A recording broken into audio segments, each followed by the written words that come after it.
Alden, it's your update. And nakatanggap ng award si Alden sa Golden Pau Award. And kasama pa nga niya alaga niya si Chichi, isang paspin diyan sa event. And nandiyan din sila Angel, Risa, sa pinsan niya si Ate April diyan sa SM Mall of Asia.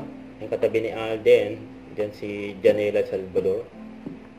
Sila yung mga nakatanggap ng award dyan sa Pau event. With regards to animal welfare, so when this opportunity was brought to the table po, hindi na po ako nag-isip, nag-think twice. Napaka-busy ni Alden eh.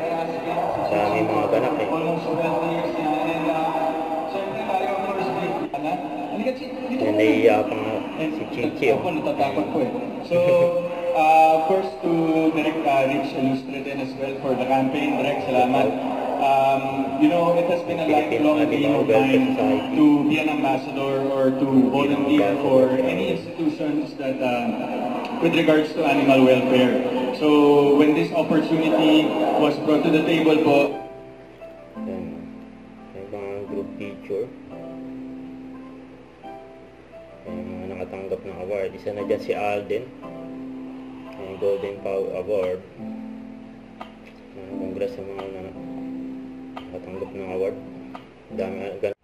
Huwag kalimutan mag-subscribe, click ang notification bell kung na-update. Ito po ang Nature Reaction Vlog. Bye guys, thank you for watching.